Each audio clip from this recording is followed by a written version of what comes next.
Hi, this is Jamie Bisker, and I'm meeting with Margaret and Anthony.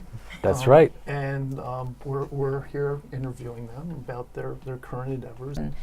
And we have the good fortune of working with some A-list celebrities and five-star hotels and some Fortune 500 companies. So it's been great training for us too, with knowing that happiness and peace of mind doesn't come with money, it doesn't come with fame, that we all struggle with the same things, same imbalances. They just look a little different. Yeah, and so we're getting our teams in place before we leave on a tour coming up on the 15th. That's your current project. Yeah, Describe one of them, but the bigger one. What is this bigger project that you're doing? Well, this is a 30-city, looking more like 9 months at this point. Yeah, 9-month tour. Months. We'll be traveling around the entire country, starting with the Northeast, working our way over northern parts of northern parts of the country, West Coast, South Coast, working our way back around, working with various cities, communities of all shapes and sizes, to bring them yoga, meditation, mindfulness, and certain forms that we offer within our community right now at the Giving Tree that help to connect people and to eliminate or bridge the inner divisiveness that we all feel to some extent. What is your view on relationships? And tell us about that. Relationships with yourself, relationship with others. What's your view on that? I think relationships are a great way for you to grow, because each person is a reflection of yourself on varying levels depending on who that person is. Just speaking to the relationship I share with Anne-Margaret, because we have such a deep connection, and I mean, I consider us to, if you could say soulmates or twin flames, I would say that we share that kind of connection, and it's even though there's a strong love there and a deep connection, there's some really challenging emotional things that will come up just because we're just so deeply connected and intimate with one another. Relationships are intimacy, or a version of intimacy, depending on how deep you're willing to go. And the more you open yourself up to a relationship, the more you're going to grow, but you're also, through that growing, you're going to see some kind of challenging things about yourself that you might not like, but you can work through and learn to embrace yourself more just as a human being. Right. It lets you look at yourself, doesn't it? Absolutely. Because relationships are all about you and how you're projecting and what your beliefs are and your conditionings are. Yeah. How about you, Anne? Yeah, or they're about blaming somebody else all the time, which leaves you perpetually in a space of victimization. Right. And then you're just miserable. And I think that's a choice. You can either be responsible and choose to be responsible, which has everything to do with the fifth chakra, by the way, of really owning how life is showing up for you or how the relationship is showing up for you. And you mentioned the relationship with yourself, and Anthony spoke about the intimacy. The more transparent you can be, I believe that transparency is power, is really access to power. So if you have owned the light, the dark, everything in between about yourself, and all of us have this part that's commonly referred to as the shadow self. And the shadow self are things that we don't like to tell other people. Like, oh gosh, I hope I look good right now because I'm on camera. Those things that we're obsessed with, like looking good and making sure that we're right about our side of things, and then realizing that we all struggle with the same kind of things. That's what brings two people together, is recognizing each other's humanity and then being able to hold that loving space for each other that says, look, this is not serving you. It's not serving the relationship, but it's not serving you. Like, this is my vision of you is just this incredibly powerful person. And we do that for each other so that we don't fall victim to our own weaknesses or false thoughts we have about ourselves, of the disempowering mantras that are in all of our brains. that's what the power of relationship is there for, is to, I think it's brilliant how we were designed, created, or accidentally, however you believe, however we got here, because we can't know ourselves unless we have each other. That's right. It's a reflection, right? Yeah. Yeah. How about the belief system? Let's talk about that. You know, we each have our own belief systems. A belief system is your perspective on life, as it relates to certain ideologies, whether it be from religion or an organization you're affiliated with, or a way of life. You know, if you're a Buddhist or you become a Buddhist, your belief system is going to be changed by the Buddhist ideology. Belief systems, the very roots of them happen from such a young age, just being brought into this world and depending on your family of origin. So the reason I say that it can enslave you or it can free you is you have a choice. Some of us, part of our belief system is that we don't have a choice. But if you can shift your belief system to see that you do have a choice to actually maybe recreate your belief system in a way that serves you and that serves others, that serves your community, that empowers you, that's when you begin to become free. Kind of like shifting the prism of your reality. Yeah, the paradigm. How about Yeah. fear? You know, a lot of people are walking around in fear these days. Mhm. They're fear even about tomorrow. Yeah. Let's talk a little bit about that. Well, yeah. Fear, as we know, I mean, the crippling Fear is- levels of fear that It's everywhere. are now pumped into us from unconscious programming, I'll say, on TV, because Yes. is very much a reality for people who tune in and subscribe to watching that. And one of my greatest teachers said to me, be careful what you put in your brain, because you can never get it out. And when you watch something on TV that's of a fearful base or nature, then you're programming. Like, we talk about brainwashing, like it's some weird voodoo crazy thing that happens in a remote, devotee. It happens all the time, every single day. We have no idea how much we're getting brainwashed all the time. From the way that, like, I arrived looking like this because I've been brainwashed that this is an attractive way for me to present myself. Like, we all have brainwashing happening all of the time. And so whatever we use with our five senses to take in information, it begins to brainwash, create brain patterning in that we fire one synapse one time, like this, smoking. You do that one time, it doesn't create a pattern. It's not a brainwashing, it's not a reality, but you do it over and over and over again, and it can kill you. That's right. How about desires? You know, we all have all these desires. Yes. How do you master those desires? I think it's great to, well, first of all, through practicing yoga, meditation, self-awareness, even certain psychotherapy, things of that nature, where you're investigating, asking questions about the way you perceive things, you can begin to have more of awareness that your desires, they're part of you, but they're not you.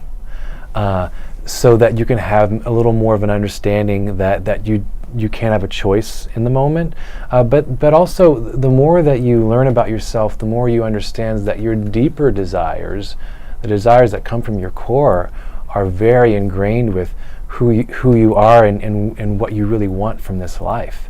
So I think there's kind of like the baser desires that we have to deal with, but also working through some of those and getting to the deeper desires of, for example, the desire that we had to create this Raise a Vibration tour. I mean, that's a strong desire in us, and it's playing out, and we're making a choice to play out that desire because we feel very strongly about it.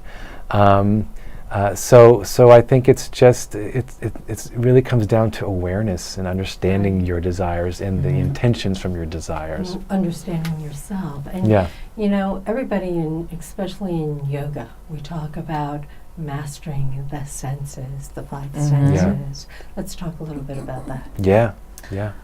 Go ahead. One of the 8 limbs of yoga is actually like transcending or moving beyond the 5 sensory world and being able to master the senses, as you just said beautifully. And why that's a teaching in yoga, I mean, and from my understanding of it, is that we're more than our 5 senses, we're more than our bodies, we're more than this human experience, and we can many times get trapped by the messages that are telling us the opposite. Right. You are your bank account, you are your job, you are your family, your house, your car, your community, like your belief system, like even our belief system, which shapes our reality so drastically, and our reality of life, of our interpretation of this experience we're having, all of this, it's not the summation of who we are. Right. It's just our own unique experience of it. Mm-hmm. And I think why we're having such a difficult time is we're over-identifying with things that are not who we are. And that we're denying that we're multi-sensory beings.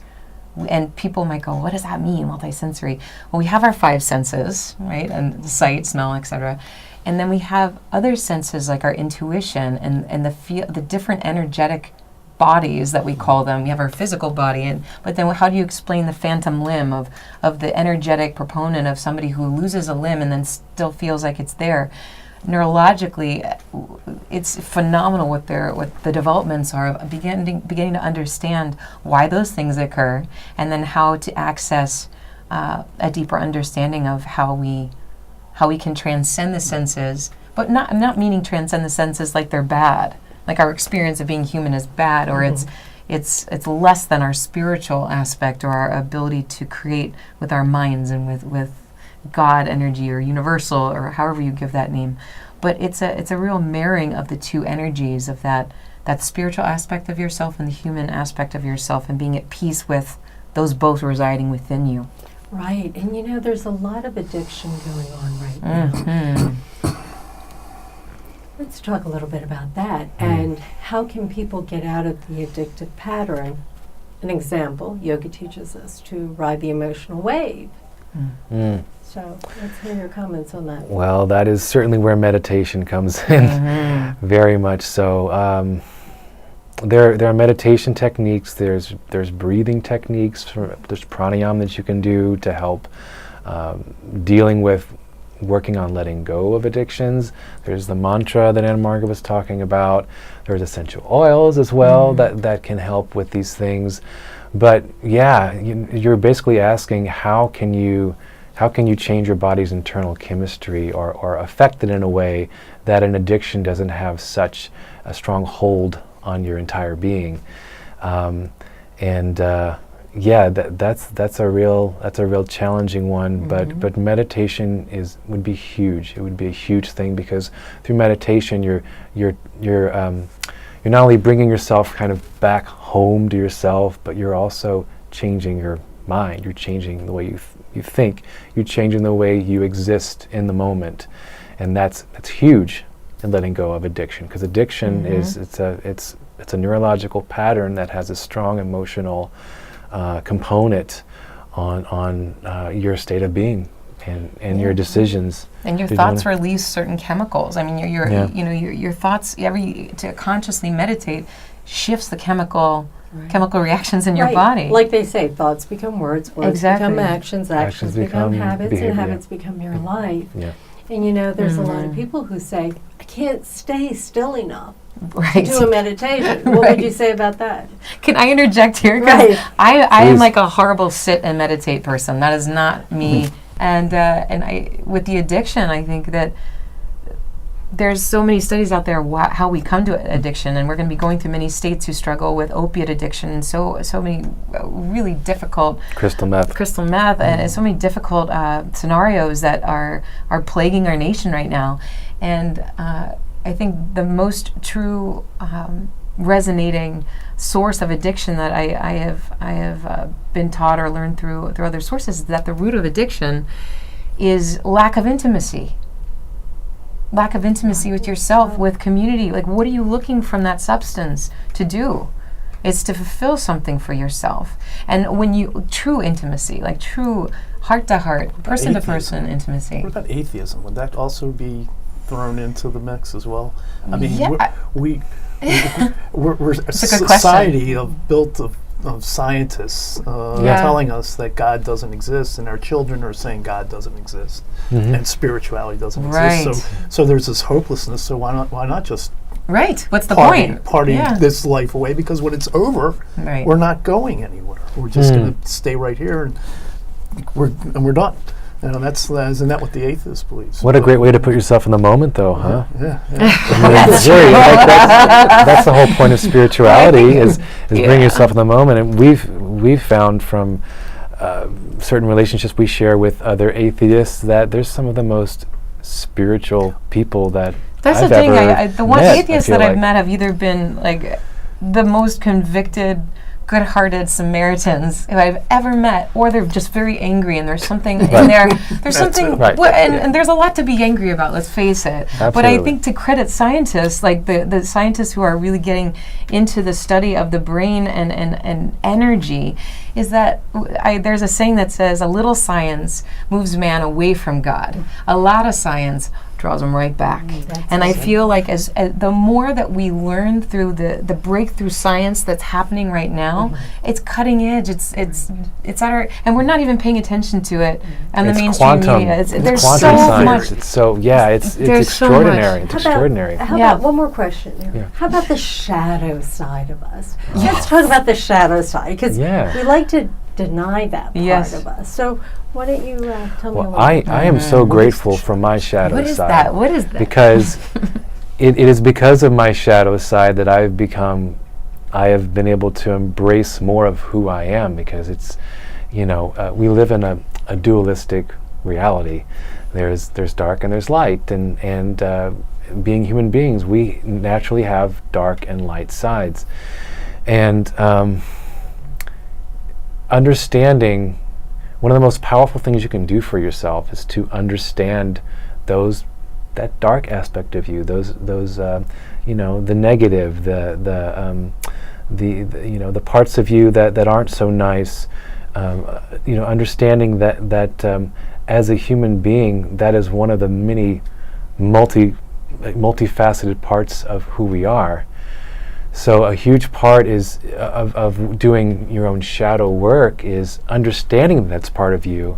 And once again, we come back to self-awareness, we come back to making a choice, and knowing that you have a choice and how you are with other people has an impact on them. I don't think a lot of people understand when we say the shadow side. Why don't you explain I'd love, what that I'd is? love to Yeah. jump in and Yeah. say that in explaining the shadow, those are the things you're trying to hide. Those are the things that you're shaming. Those are the things that you're making wrong. And this is not to say there is no right or wrong, but there's a greater demand to understand why. Why is it not okay for me to, and when we begin to explore the shadow aspects of ourselves, we realize that that's our access to compassion, to our heart, to understanding that rather than pointing the finger and blaming somebody who has done wrong according to our standards of right and wrong, what we're doing when we're doing that is we're forgetting that person is operating out of their own dysfunction, their own shadow, their own fractured self. So you think of the bully. Bullying is a huge issue in our country, around the world, of course, I'm sure too. But bullying is the bully was bullied. Right. Or is currently being bullied, and it comes that negative expression comes from the fractured aspect of that person. So it's not about moral relativism and there not being any right or wrong. It's about going even beyond right or wrong and going, well, why is this wrong? We realize whenever we operate in a negative way towards another human being, first of all, we have to have that energy within us to do that. So we're hurting ourselves first and foremost. Yeah, that's right. And when people say, well, we co-created this together, why are you blaming me? Let's talk about that a little bit. Yeah, I mean, in any relationship, we know in our marriage that I'm blaming him, he's blaming Do you me. ever bring up the shadow in an argument? I'm sure we have. I'll bring it out immediately. Shadow I'll bring my shadow out immediately. Don't bring your shadow out. absolutely. And there is some, you talked about the emotional wave, and what happens when we experience emotion is that the more mindful we become, we can feel that it's actually a physical experience. When we feel anger, we even get red in the face. We talk about getting red in the face. We get tense. We have a physical reaction. Chemical reaction. And a chemical reaction to this emotion. So if we can recognize it when it's coming up and interrupt it, that's what meditation is. We interrupt it and we go, oh, isn't that interesting? I'm starting to get really mad right now. I'm getting tense. I'm recognizing the physical pattern that's happening right now. My mind is going, he doesn't care, he doesn't care, he doesn't care. And then going, well, isn't that interesting? Because I know he cares, he loves me more than anything. Why am I thinking this? And then also stopping our speech and interrupting that rather than saying, you did this, and yelling, going, let me take a breath. Wow, I'm observing that I want to be violent. I want to be violent in my words. Maybe I want to hit something because I'm feeling so much restlessness. And if we don't recognize that the emotions need to wave through, that's why we call it the wave.